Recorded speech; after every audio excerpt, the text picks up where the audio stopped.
Pulau Kemarau di tepian Sungai Musi yang juga destinasi wisata di Kota Palembang terdapat puluhan anjing peliharaan warga setempat yang jadi sasaran vaksinasi rabies. Perhimpunan Dokter Hewan Indonesia Sumatera Selatan menggelar vaksinasi rabies di Pulau Kemarau itu. Vaksinasi menyasar 20 ekor anjing dari rangkaian Hari Rabies Dunia. Pemberian vaksinasi untuk mengurangi resiko virus rabies yang disebabkan gigitan anjing. Selain vaksinasi, PDHI Sumsel juga melakukan sterilisasi, pemasangan microchip, serta kalung pada tiap ekor anjing.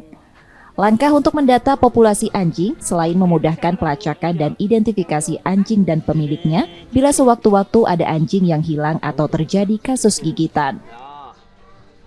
Mengapa kita pilih Pulau Kemarau? Karena ini adalah tempat destinasi wisata yang dikunjungi oleh wisatawan mancanegara. Dan ini di sini masih kelihatan banyak anjing. Jadi kami dari PDHI Sumsel berkeinginan untuk melaksanakan kegiatan sterilisasi, vaksinasi, kemudian pemasangan microchip, ya kan. Kemudian kita pasang identitas kalung untuk hewan-hewan yang ada di sini.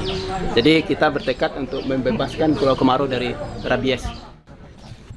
Warga Pulau Kemarau pun menyambut baik pemberian vaksinasi rabies pada anjing mereka. Bagus, kita kalau bisa sering rutin kan. Jadi kalau ada anjing-anjing lagi tambahan kan bisa divaksin gitu. Nomor satu mintanya vaksin rabies itu. Ya. Sebelumnya sudah pernah belum? Belum pernah, baru sekali ini. Kita sangat terima kasih kalau diadakan sistem vaksin-vaksin gini kan, untuk menjaga keselamatan kalau dia ada sempat gigit orang kan gitu. Vaksinasi rabies pada anjing idealnya diberikan setahun sekali. Masyarakat pemilik anjing juga diimbau untuk mendaftarkan peliharaan mereka ke RT setempat untuk didata agar bisa mendapatkan vaksinasi rabies. Anjing merupakan penular utama penyakit rabies yang 98% kasus rabies di dunia terjadi akibat gigitan anjing. M. Rizky Nurmizan, Kompas TV, Palembang, Sumatera Selatan.